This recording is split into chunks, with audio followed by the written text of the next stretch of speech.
श्री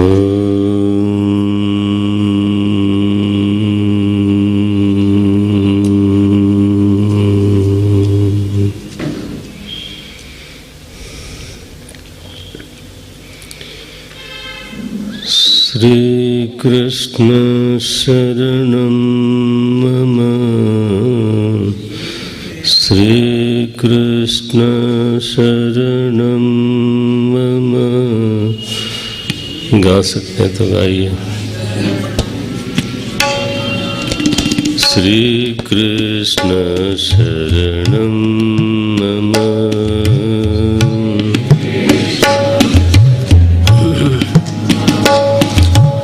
श्री कृष्ण शरणं मम,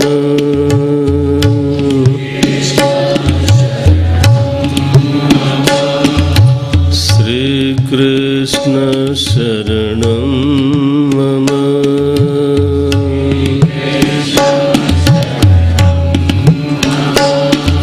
श्री कृष्ण शरणं मम,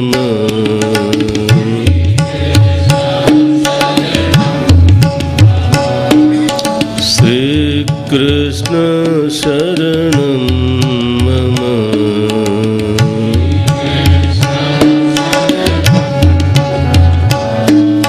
श्री कृष्ण शरणं मम,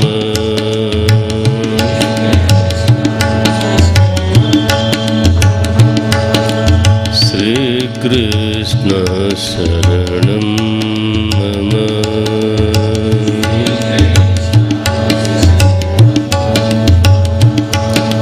श्री कृष्ण शरणं मम, श्री कृष्ण शरणं मम,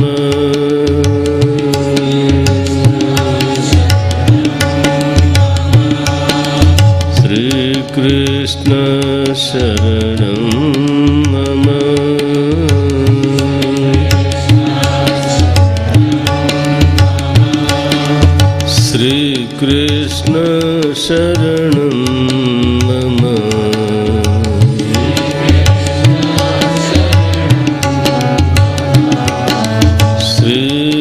कृष्ण शरणं मम,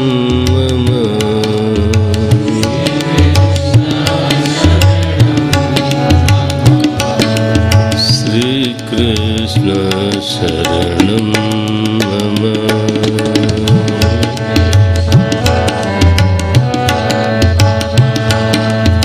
श्री कृष्ण शरणं मम,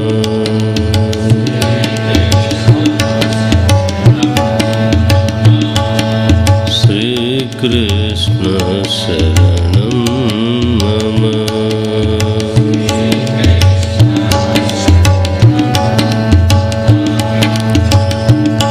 शरणं मम, शरणं शरणं मम।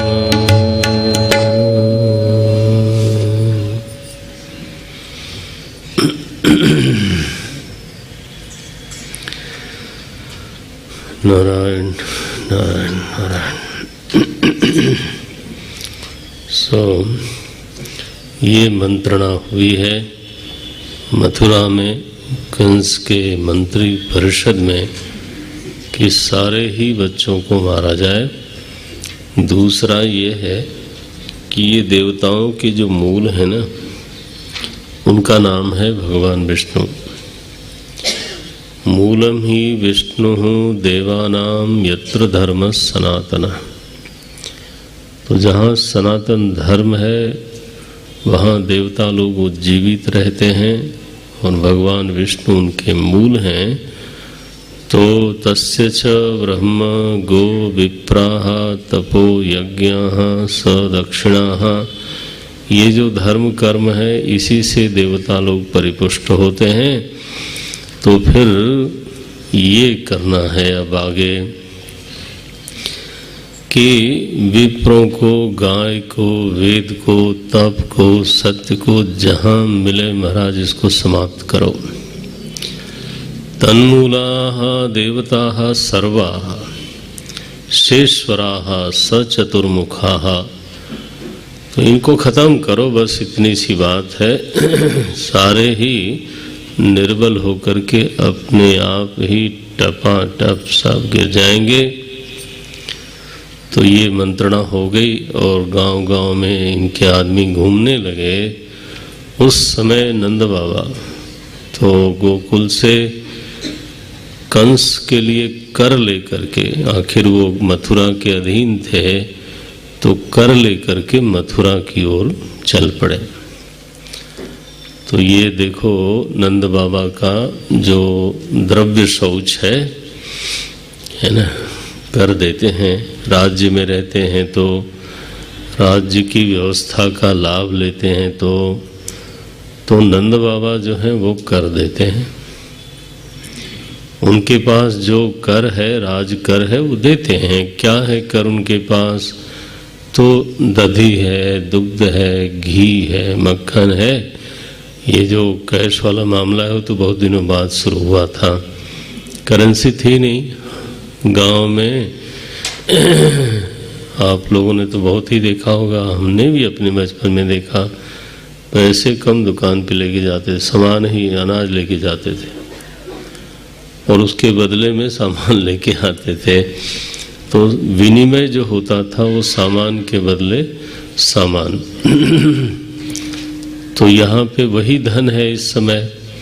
तो यहाँ लिखा नंदस्तु आत्मज उत्पन्ने, बड़ा ही गोकुल में जन्मोत्सव हुआ, भारी जन्मोत्सव हुआ। नंद बाबा ने बहुत दान किया। कालेन स्नान शौचाभ्याम, ये पवित्र होने की विधि बताई है 4 श्लोक में 5वें अध्याय के। कालेन स्नान शौचाभ्याम संस्कारास्तपसा युज्यया शुद्ध्यन्ति दानैः संतुष्ट्या द्रव्याणि आत्मा आत्मविद्यया। बढ़िया वाक्य। क्या बोलते हैं? काल से जल तत्व अथवा पृथ्वी तत्व स्वतः शुद्ध हो जाता है। पृथ्वी में कहीं कोई मलिनता हो तो समय बीतते बीतते पृथ्वी उसको अपने से मिला लेती है और शुद्ध हो जाती है। और जल भी हम देखते हैं वर्षा ऋतु में तो गंदला गंदला सा रहता है, लेकिन जब शरद ऋतु का प्रवेश होता है तो काल बदलने से धीरे धीरे सरोवर स्वच्छ होने लगते हैं, नदियाँ भी स्वच्छ हो जाती हैं। तो काल भी शुद्धि का एक बहुत बड़ा तत्व माना गया है। कालीन, लोग बोलते हैं time is the best healer, तो वो ठीक है, काल से बहुत सारी चीज़ें ठीक हो जाती हैं। अब काल को समय देने के लिए धीरज चाहिए, ये एक विषय जरूर है।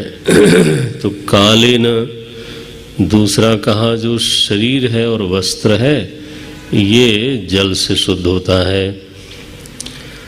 स्नान शौचाभ्याम, ये देह और वस्त्र तो जल से शुद्ध होता है। और गर्भ की शुद्धि जो होती है वो संस्कार से होती है। संस्कारः तपसा इज्जया, ब्राह्मण जो है वो यज्ञ आदि करने से, संध्या वंदन करने से, हवन आदि अग्निहोत्र आदि करने से तो ब्रह्म वर्चस्व उसका बढ़ता है, वो पवित्र होता जाता है। और तप से इंद्रियां शुद्ध होती हैं। ये टीकाओं में इस तरह की बात कही गई है। कालेन स्नान शौचाभ्याम संस्कारः तपसा इज्जया, ये शुद्धि के साधन है। शरीर शुद्धि, वस्त्र शुद्धि, ब्रह्मत्व शुद्धि माने ब्राह्मणत्व शुद्धि, और पृथ्वी शुद्धि, जल शुद्धि, ये सब के अलग अलग साधन है। लेकिन जो धन आता है ना हमारे घर में, तो कहा गया कि वो चाहे जितनी निर्मलता से धन को कमाया जाए, उसमें अशुद्धि जो है वो होती है।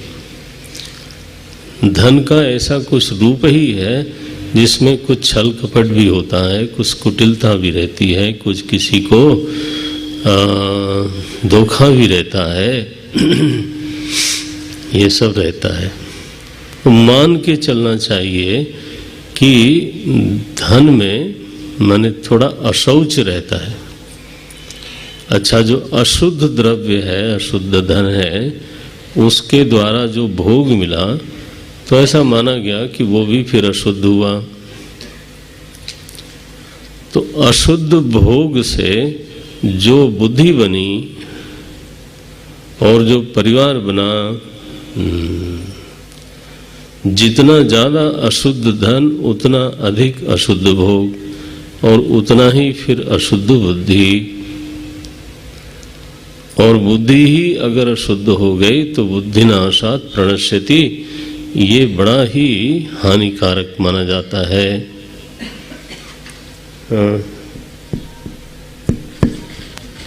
थोड़ा वो बूम मार रहा है, इसको देख लें जरा।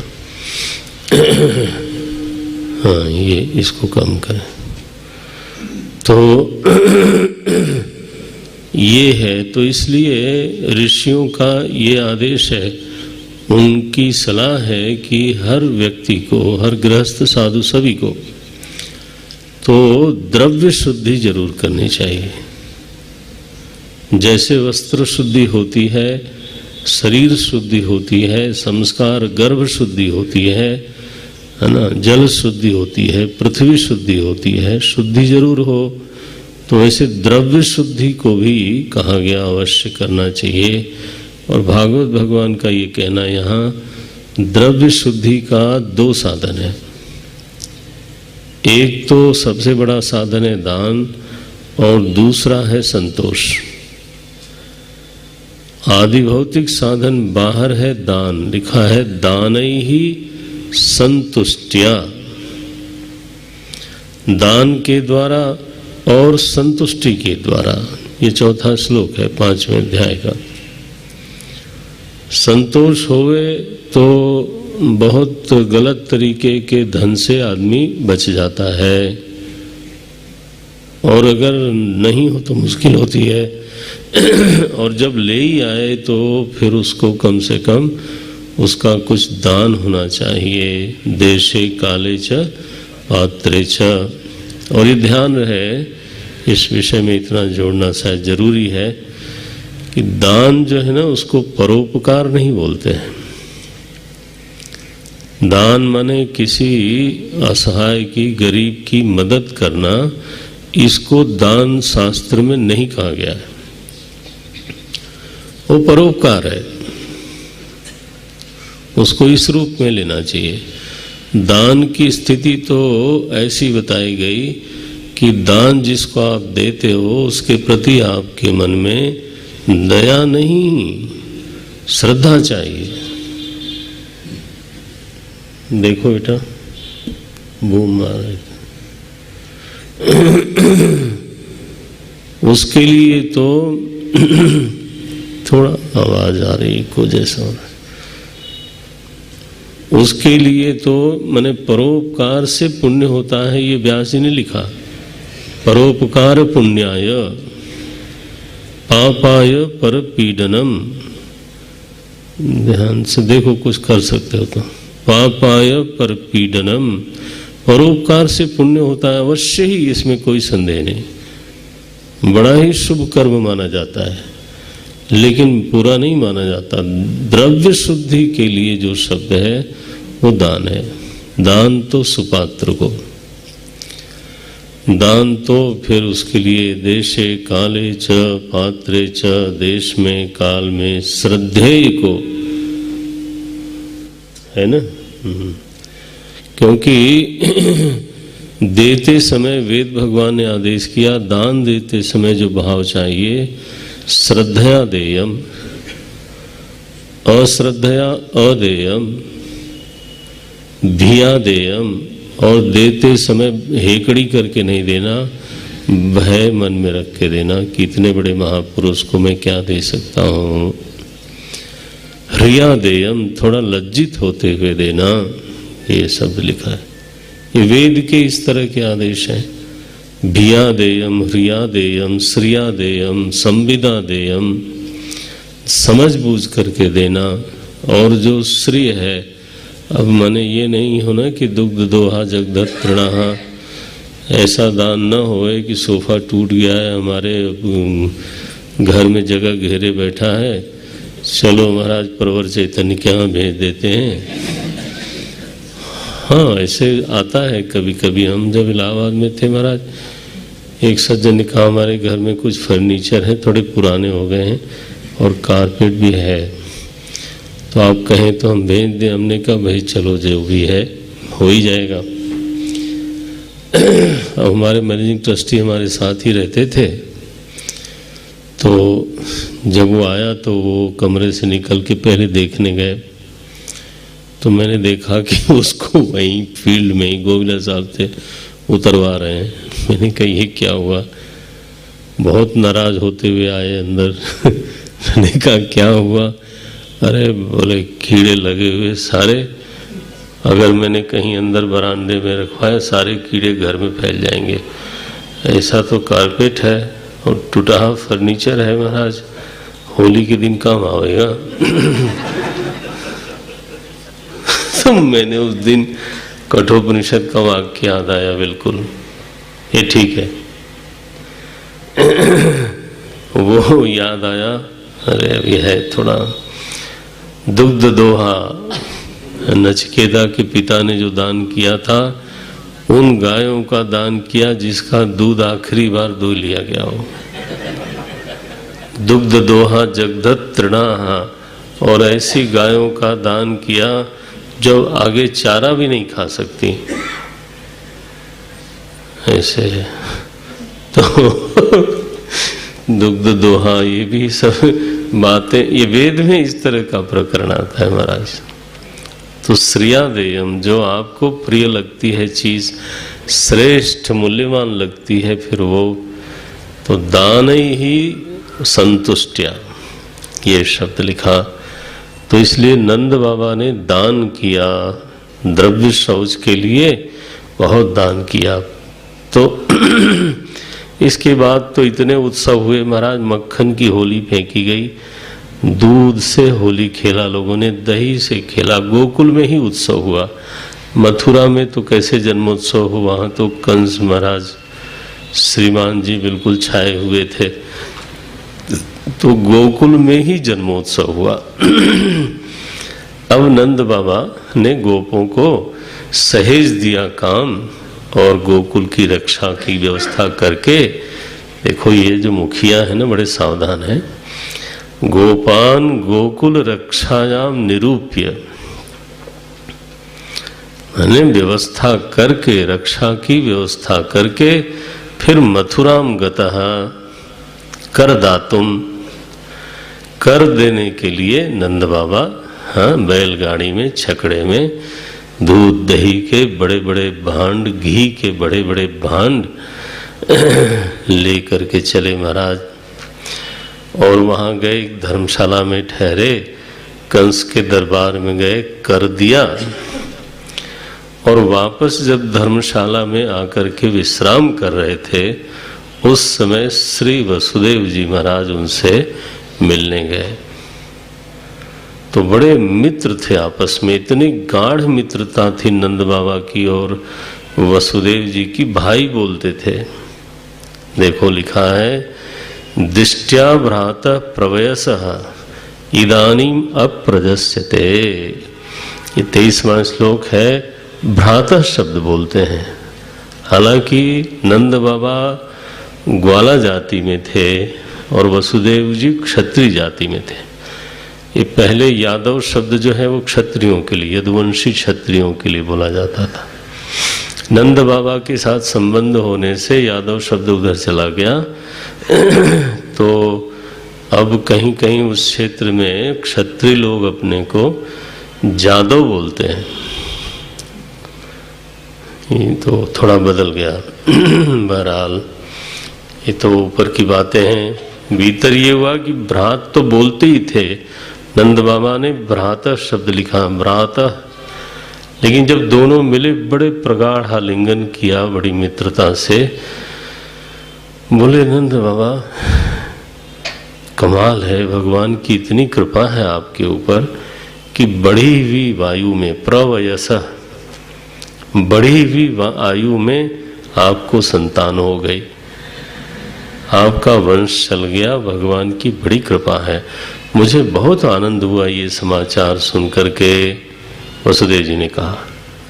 अच्छा, नंद बाबा ने कहा कि बड़े खेद की बात है कि आपके पुत्रों का इसने वध कर दिया, दुष्ट तो है ही है ये, इस तरह से वध किया, लेकिन रोहिणी जो आपकी दूसरी पत्नी है उनको एक संतान है वहाँ पर, वो स्वस्थ है, सुरक्षित है। लेकिन है तो बड़ा खेद की बात, आपको बड़ा कष्ट हुआ भाई, इतने दिनों में इस दुष्ट ने आपके साथ बड़ा अत्याचार किया। अब संवाद में एक चीज देखने में आती है कि नंद बाबा अपने सुख की चर्चा नहीं करते और वसुदेव जी अपने दुख की चर्चा नहीं करते। हम लोग मिलने जाते हैं तो अपनी शुरू अगर सुख है तो सामने वाले का दुख भी नहीं देखते शुरू, और अगर दुख है जीवन में तो सामने वाले का सुख भी बिगाड़ देते हैं लेकिन यहाँ बड़ी सावधानी से ये बात हो रही है। नंद बाबा अपने सुख की बात नहीं करते कि देखो हमें बड़ी आयु में संतान मिल गई और बड़ा उत्सव हुआ गोकुल में, और मेरा बच्चा ऐसा है, मेरा बच्चा ऐसा। नो नो नो, कहते हैं बड़े खेद की बात है, आपके साथ बड़ा अत्याचार हुआ है। और वसुदेव जी अपने दुख की एक भी बात नहीं करते। बोले कितने भाग्य की बात है, कितना अनुग्रह है आपके ऊपर कि इस बड़ी आयु में आपको संतान हो गई। तो ये मैंने भीतर भीतर इस तरह की चीजें हमारे समाज में कथाओं के जरिए चली जाती थी। जब कोई कह रहा था ना, मुझे मार्क टूली का इंटरव्यू मैंने भी सुना, तो मार्क टूली ने कहा India is a country where illiterate is not idiot. ये इडियट कैसे होगा, उसको तो बचपन से ये जो शिक्षा मिलती रही है, जीवन मूल्य उसके मानस में धीरे धीरे समाते चले गए हैं। How can he be idiot? वो इलिटरेसी अलग बात है, लेकिन जो हमारे ग्रंथ हैं, रामायण, महाभारत, भागवत और पुराण, वो तो दादी माँ धीरे धीरे ड्रॉप ड्रॉप ड्रॉप ड्रॉप, वो कहाँ से कोई आदमी इडियट होगा। जीवन को समझाने वाली विद्या तो गांव गांव में सभी के पास। अच्छा भाई, तो लिखा कंस को कहा, ये नंद बाबा को वसुदेव जी ने कहा कि कर तो दे दिया ना आपने, करो वही वार्षिको दत्ता है। बोले हाँ दे दिया। तो बोले अब आपको यहाँ से चलना चाहिए, ये यहाँ ज़्यादा देर रहना नहीं चाहिए। नेह स्थेयम बहुत इथम। तो नंद बाबा सावधान हुए, क्या बात है? बोले गोकुल में उत्पात आजकल ज़्यादा होने लगे हैं। अब देखो उनके मुंह से ऐसे निकल गया, लेकिन वसुदेव जी सत्यनिष्ठ हैं, सत्य प्रेमी हैं, तो अनजाने में भी उनके मुंह से कोई बात निकल जाए अन्यथा नहीं हो सकती। ये देखो नंद बाबा क्या बोलते हैं, 6ठे अध्याय में पहला ही श्लोक है, नंदः पथि वचः। एकदम चल पड़े नंद बाबा। उन्होंने कहा ना ये ऐसा हो नहीं सकता, शौर्य है न मृषा इति विचिंतन। वसुदेव की वाणी कभी आज तक झूठी नहीं गई है, ऐसा व्यक्तित्व है इनका, सत्य संकल्पी व्यक्ति हैं, तो जरूर कुछ हो रहा होगा। लेकिन मैं तो यहाँ हूँ, गोकुल तो दूर है। तो भक्त क्या करता है? भक्त जब देखता है मेरी कोई भूमिका नहीं बनेगी, तो लिखा हरिम जगाम शरणम। ये भक्त का चित्त ऐसा है, फिर वो जप करने लगता है, हरिश शरणम, जो होगा प्रभु आपकी कृपा से अच्छा होगा, हरिश शरणम। अब बेमतलब में चिंता वितान करना, को करी तर्क बढ़ावई शाखा, ये नहीं करना है। होगा ठीक है, मालिक की जैसी योजना हो। भक्त का मन तुरंत आश्रय ले लेता है और अभक्त का मन अनाश्रित होने के कारण उछलता कूदता रहता है, व्याकुल हो जाता है। ये विशेषता है। हरिम जगाम शरणम उत्पातागम संकितः। और यहाँ सचमुच में उत्पात हुआ। पूतना महाराज बाल घातिनी है, घूम घूम करके बच्चों को मारती है। आज वो गोकुल की ओर चली गई और वहाँ उसको पता लगा कि कल ही है ना, हाल में यहाँ बड़ा भयंकर बहुत ही जबरदस्त जन्मोत्सव हुआ है, यशोदा रानी के घर में एक बालक हुआ है।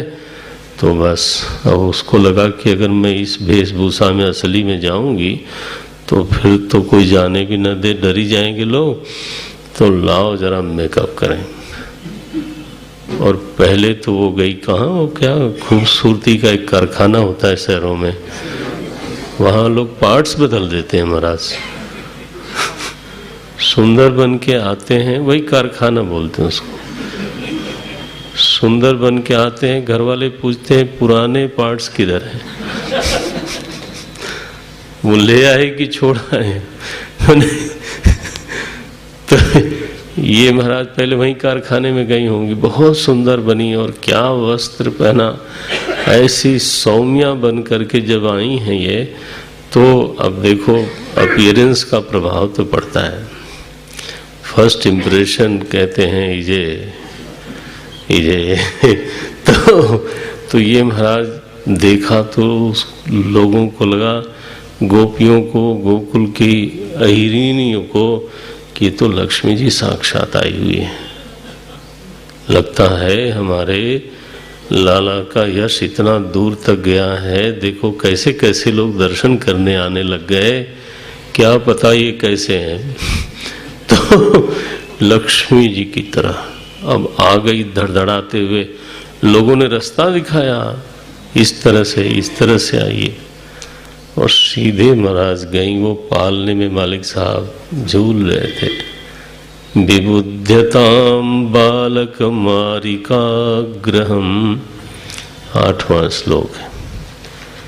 मालिक साहब को तो लगा कि लो जी, मैं आया था गोकुल में माखन मिश्री खाने और यहाँ हालत ये हो रही है कि पहले ही दिन ये आ गई, स्तन में इतना हलाहल जहर लगा करके, ये यही माखन मिश्री होता है क्या। तो उन्होंने चरात्मा आस निमीलिते क्षण, तो चराचरात्मा भगवान श्री कृष्ण, शिशु कृष्ण, बिल्कुल नवजात कृष्ण है। आंख ऐसे चुपचाप बंद कर लिया। इस पर हमारे रसिक महात्माओं ने कोई भाव बताया। भगवान का ध्यान करते होंगे ना वो, कि पूतना के सामने भगवान पालने में आंख बंद करके लेटे हैं। तो भाव आया कि ये क्यों लेटे हैं, आंख क्यों बंद कर लिया। बोले महाराज कड़वी दवाई पीनी है। तो बच्चा जो है आंख बंद करता है, कहते हैं आंख बंद करके पी जाओ, जैसे कि जीभ बंद हो जाएगी आंख बंद करने से। वो तो कड़वी ही है। लेकिन नहीं, किसी ने कहा नहीं, शायद ये देख रहे होंगे कि पूतना को गति दई मात की। अब ये आई तो है मारने के लिए, लेकिन स्तनपान कराएगी तो माता तो बन जाएगी, तो इसको गति देनी पड़ेगी माता की। तो इसने किस जन्म में क्या शुभ कर्म किया था, ये भगवान टटोल रहे थे आंख बंद करके। एक भगत को ये लगा कि नहीं नहीं नहीं, निमीलित ईक्षण का अभिप्राय है पूतना के कर्मों का हिसाब किताब भगवान टटोल रहे थे। दूसरे ने कहा नहीं नहीं, शायद ऐसा है कि भगवान जो है वो शिव जी का ध्यान कर रहे थे। बोले हैं? बोले हाँ, वो आवाहन कर रहे हैं पूरे मन योग से कि महाराज आपने पहले भी ये सत्कर्म किया है। जब हमने समुद्र मंथन करवाया था तो हलाहल निकला था, तब आपने जगत की रक्षा के लिए पान कर डाला था विष को। अब ये मेरे बताइए, मैं इतना छोटा सा और मेरे सामने ये आ गई, तो आप तो मेरे भीतर आविष्ट हो जाओ और पहला जो भोग लगाना है ना वो आप लगाओ। जब विष पूरा हो जाएगा तब मैं लगाऊंगा। हाँ, दूध वगैरह मैं पीऊंगा, लेकिन तो वो शिव जी का ध्यान कर रहे हैं, ऐसा भाव किसी ने कहा। तो ऐसे बड़े सारे भाव हैं, करीब 17 भाव हैं रसिकों के कि भगवान ने आंखें क्यों बंद कर ली। देखो, ये किसी ने कहा कि भगवान तो उसको अपनी आंख देना नहीं चाहते। ये पूतना है, पवित्र नहीं है। पूतना, हाँ, ये पवित्र नहीं है। ऐसी पापिनी बताओ, अरे रूप ही लेना था तो किसी और का ले लेती, माँ का रूप लेके आती है। वो तो कुमाता न भवती, कुपुत्रो जायेत क्वचिदपि कुमाता न भवती। भगवान शंकराचार्य ने लिखा, कुपुत्र हो सकता है, कुमाता नहीं होती। हम लोगों ने बचपन में वो पढ़ा था कहीं, अपने सिलेबस में था एक कहानी कि वो साधु का घोड़ा था, डाकू को बड़ा पसंद आ गया, है ना, पढ़ा होगा आप लोगों ने भी, मैंने भी पढ़ा। तो वो कोढ़ी बन के भिखमंगा मर के बैठा था, साधु जा रहे थे तो मदद मांगी तो उन्होंने रोक लिया। बाद में जब चढ़ गया घोड़े पर तो बाबा को धक्का दिया और बोले मैंने ले लिया आपका घोड़ा। तो बोले रुक जाओ, एक बात सुन लो, ले जाओ घोड़ा, लेकिन सुन लो ये बात किसी को बोलना नहीं। तो बड़ा आश्चर्य हुआ, क्यों नहीं बोलना? बोले फिर किसी असहाय की कोई मदद नहीं करेगा। तुमने ऐसा वेश धारण करके चला है तो उस वेश में लोगों को मदद की जरूरत होती है। तो अभी माता का वेश लेकर के आया, मैं इसका मुख नहीं देखूंगा। भगवान ने इसलिए आंखें बंद कर ली। देखो, ऐसे भाव हैं। जो लोग ध्यानी हैं, ये तो क्या लीला कहानी थोड़ो है, उनके लिए वो ध्यान का विषय है। कृष्ण भक्ति हृदय में है, बैठते हैं किसी दिन यही ध्यान करना कि जब पूतना गई तो भगवान का क्या रूप था। तो निमीलिते क्षणः, अब वो उसने झटके से कहा तुम लोगों को खुद बच्चा पालना नहीं आता, बच्चा भूखा है, तुम लोगों को समझ में नहीं आता। अब इतना महाराज दिखने में अच्छी थी, रोब पड़ गया सबके ऊपर, तो ले लिया एकदम से। किसको लिया? अनंत को। अनंत को मारने के लिए गोद में लिया। अनंतम आरोपयत अंकम, अंतकम। स्वयं तो महाराज अनंत हैं और दूसरे का अंत करने में देर नहीं लगाते।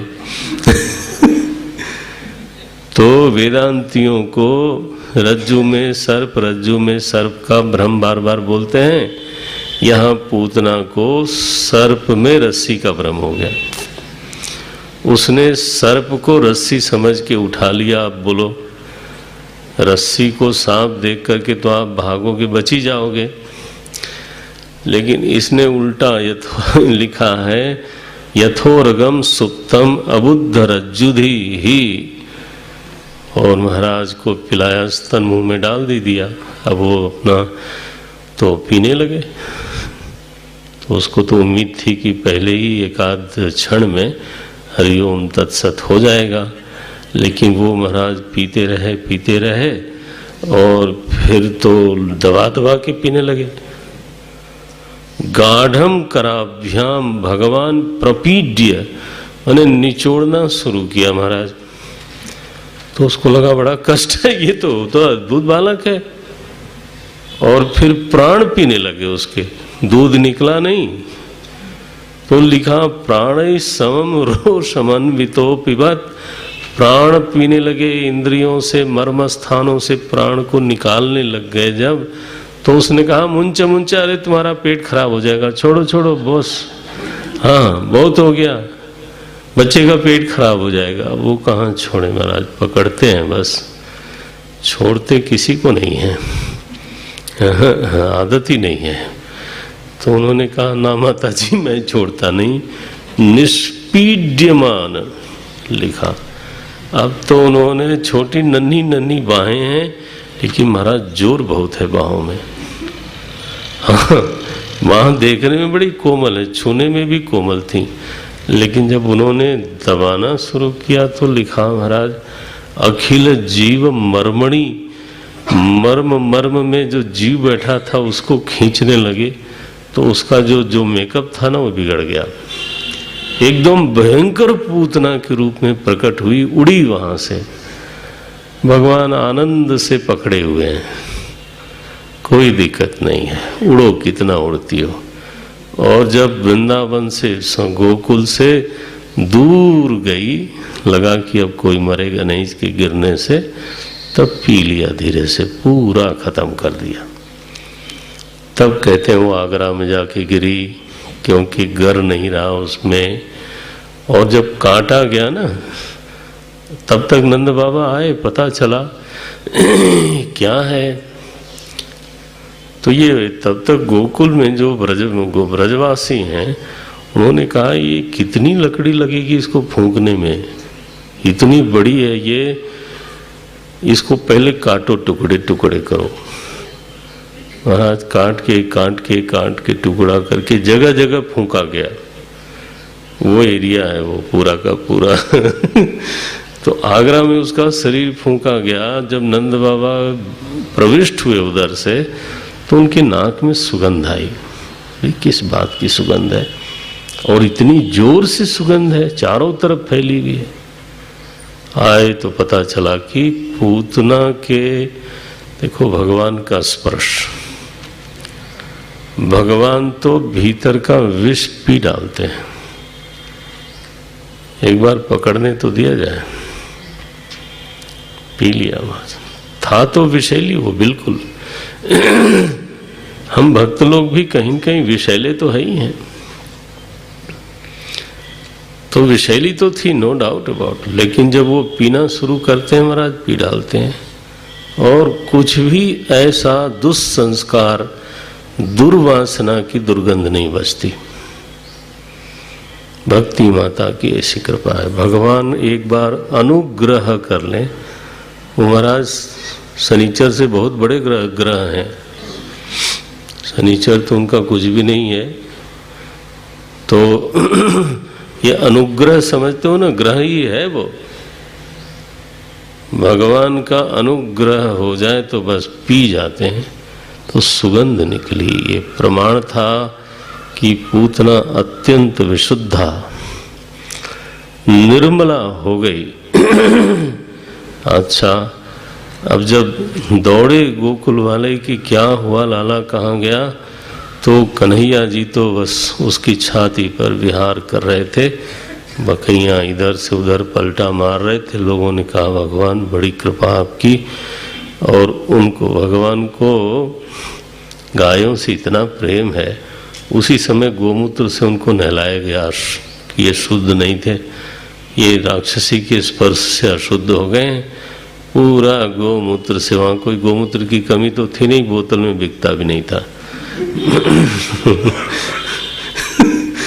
तो ले आए 2-4 बाल्टी लो, भगवान को हर हर महादेव करके नहलवाया।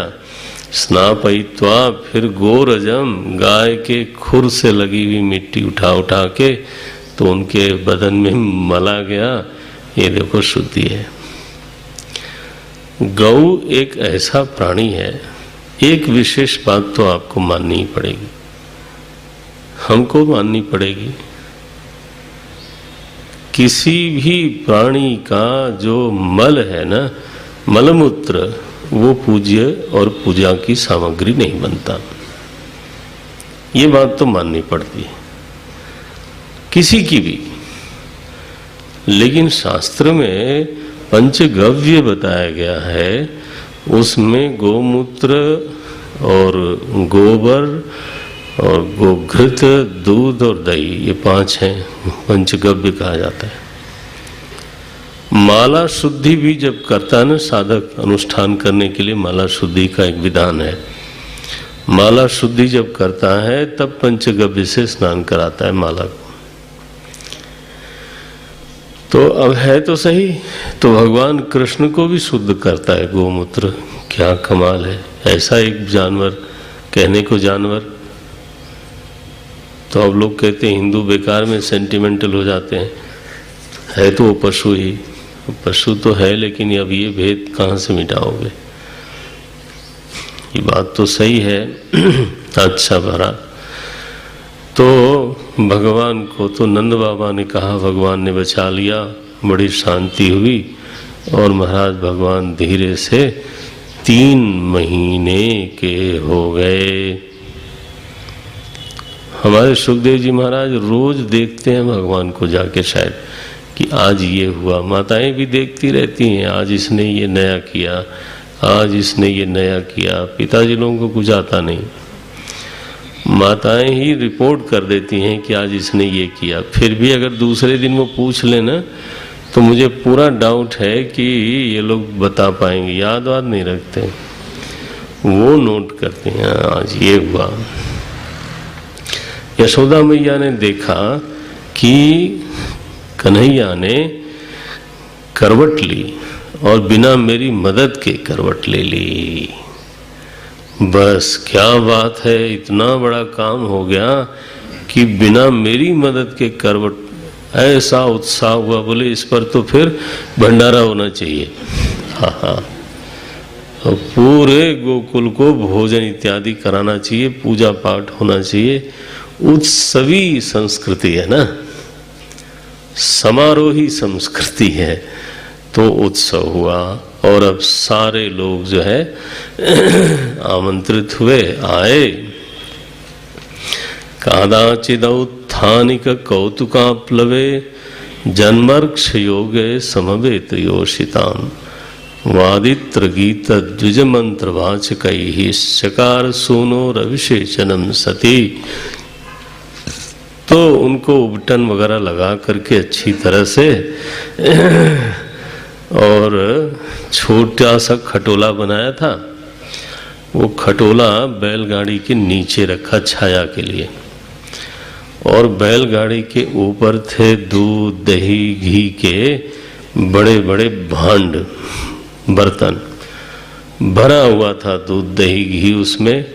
तो कृष्ण बाबा अपना खटोले पे लेटे और यशोदा जी व्यस्त हो गई स्वागत सत्कार में लोगों के। इस बीच में श्रीमान जी ने तो पैर उछालना शुरू किया।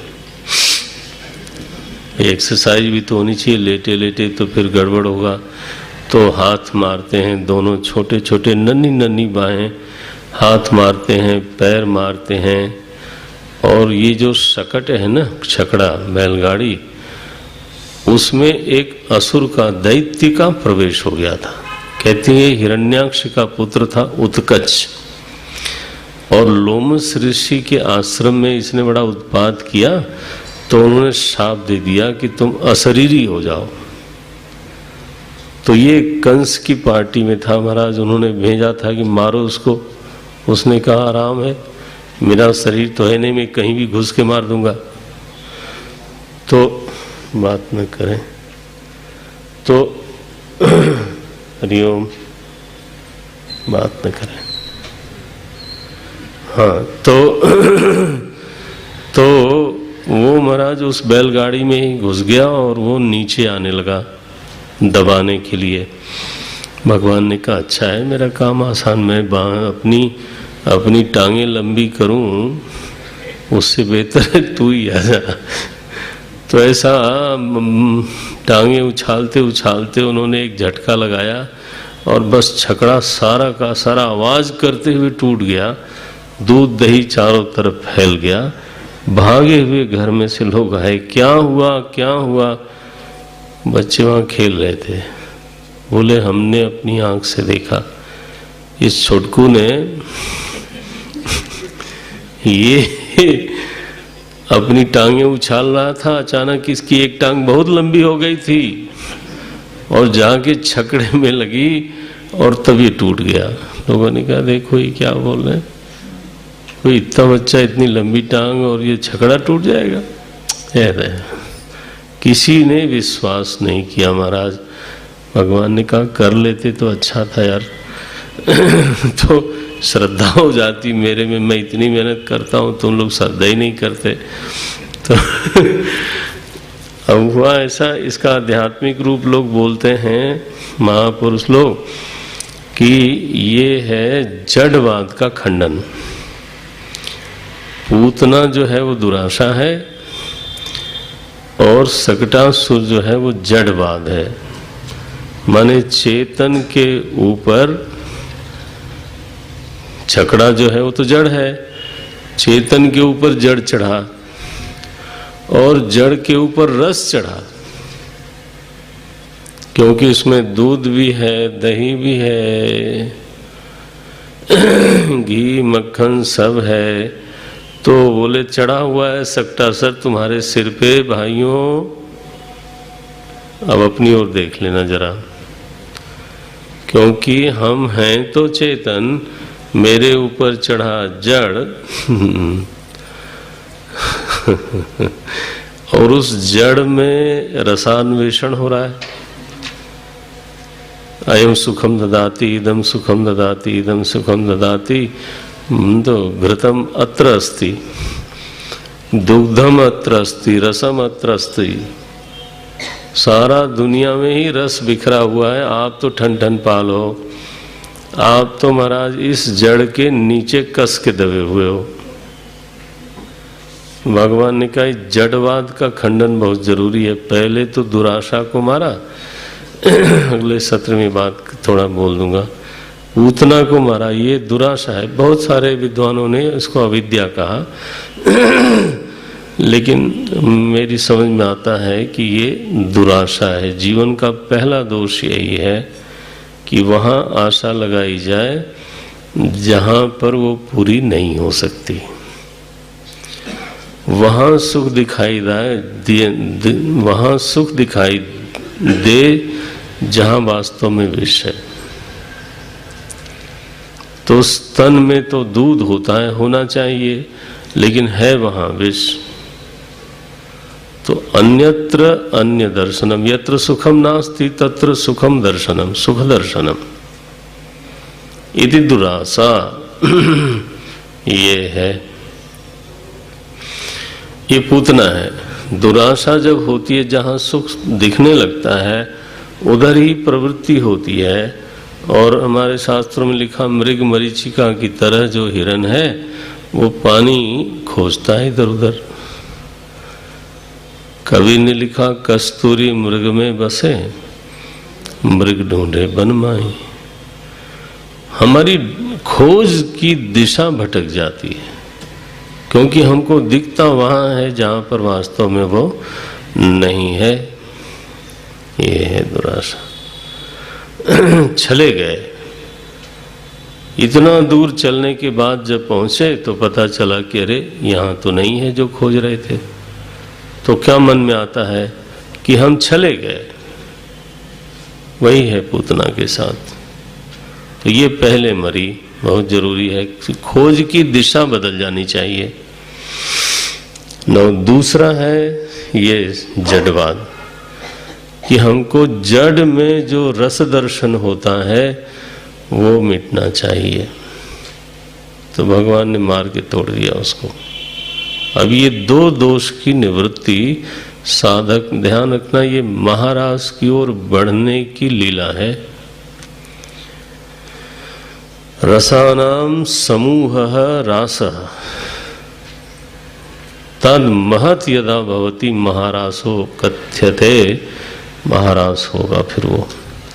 तो महारास की जो लीला है वो संपन्न तो तभी होए जब दोष मुक्त हो जाए। ये सारी जो किटकिट है ना भीतर, ये जाए। तो ये मरे लोग, 2 राक्षस मरे। तो ये सकटासुर का मरना भी बड़ा जरूरी है महाराज, और ये पूतना का मरना भी बहुत जरूरी है। ताड़का को रामायण में दुरासा ही कहा है, और मैंने तो वहीं से ये संकेत लिया। वहाँ भी पहले स्त्री ही मरती है। भगवान राम ने पहला ताड़का का वध किया, और ताड़का के लिए गोस्वामी जी ने लिखा, सहित दोष दुख दास दुरासा। कोई बोलता है? नहीं बोलता है। सहित दास दुख दोष दुरासा दलई नाम जिमि रवि निशि नासा। तो दुरासा स्त्रीलिंग है, वहाँ पूत, यहाँ वहाँ ताड़का दुरासा है, यहाँ पूतना दुरासा है। ये 2 मर गए। अब ये 10-12 हैं दोष मुख्य मुख्य। धीरे धीरे दोष सूक्ष्म होते जाएंगे। तो हम लोग थोड़ा समझने का प्रयास करेंगे अगले सत्र में। यहाँ अब आरती करते हैं।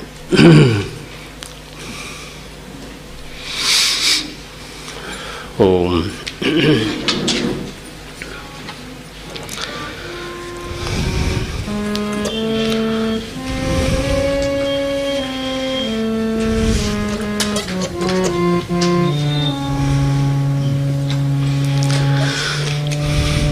नारायण।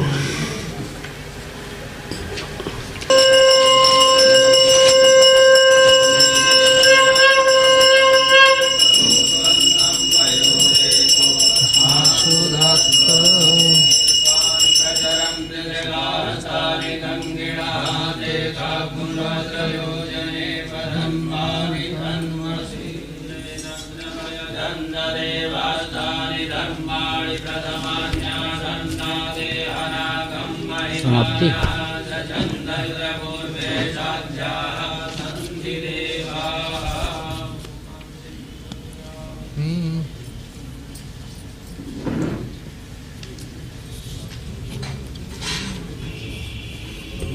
पूर्णमादाय पूर्णमेवावशिष्यते। ओम शांति शांति शांति। हरि ओम श्री गुरुभ्यो नमः। हरि ओम।